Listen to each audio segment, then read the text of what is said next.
तल्ले पूजनीय गुरुवरी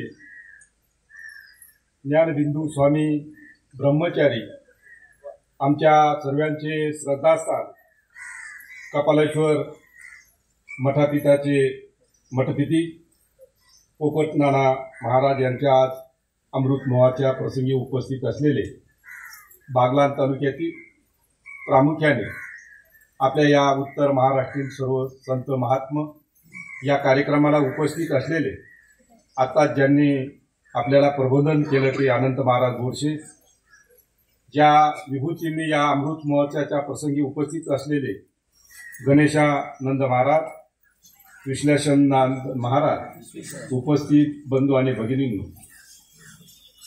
नानांच्या बाबतीत आपल्याला सर्वांना ज्ञान आहे की या बागलांच्या मातीमध्ये जन्माला आलेला माणूस एका कपालेश्वर सारख्या ठिकाणी मठा पिताचं स्थान घेत असतात. ही माती किती इतिहासकालीन आहे त्याचे साक्षीदार आपण आहात. नानांचा त्याग, नानांचा ज्ञान हे आपल्याला सर्वांना माहिती आहे आणि आज आपण सर्व साक्षीदार आहोत की नानांना आज आपण स्वामी ही पदवी आपल्या बागलाण तालुक्याच्या आम जनतेच्या वतीने देत आहोत. हा इतिहासात म्हणजे पिढ्याला पिढ्या जे इतिहासात जी पिढी तयार होईल त्या पिढीमध्ये या कपालेश्वर मठामध्ये आपल्या नानांची आठवण राहील. अनेक पिढ्या येतील, अनेक पिढ्या जातील. त्या पिढ्यांचा साक्षीदार पोपट नाना महाराज यांच्या रूपाने आपल्या समोर येईल. मी अनेक उदाहरणं देण्यापेक्षा की नानांना पाहिल्यानंतर मी लांबून आशीर्वाद घेत असतो. अनंत महाराज यांना सांगतो की नानांचा स्वभाव मला माहिती आहे की नाना एक शिस्तप्रिय आहे. त्यागी माणसाचा स्वभाव हा त्यागी एक प्रेमाळू असतो, दयाळू असतो आणि प्रेमाळू आणि दयाळू माणसं हे आपल्यावर सध्या कायमस्वरूपी प्रेम आणि दया करत असतात. म्हणून नानांनी या परिसरात नव्हे तर या उत्तर महाराष्ट्रात एक स्थान निर्माण केलं आणि त्या स्थानाला आपण आज सर्व साक्षीदार आहात. नानांचा आज अमृततुल्य महोत्सव होत आहे.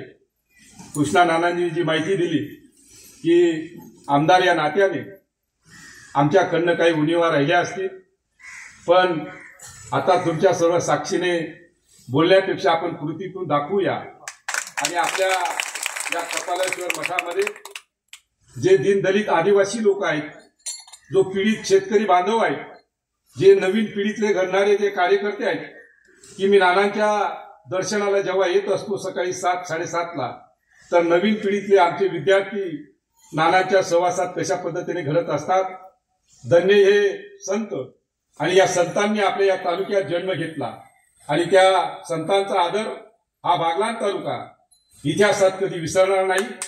याचा साक्षीदार मी आमदार या नात्याने आज आमदार आहे. उद्या परवा आमदार राहील का राहणार मला माहिती नाही, पण आज आपल्या सर्वांच्या साक्षीने नानांचा इथं अमृत महोत्सव होत आहे आणि आपण सर्व भाग्यवान आहोत. इतिहास त्यावेळेस आठवण करत असेल की त्यावेळेस नानांच्या अमृत महोत्सवाला कोण कोण होतं. त्यात सर्व तुम्ही सहभागी आहात, साधू म्हणत आहात, अनंत महाराज आहेत.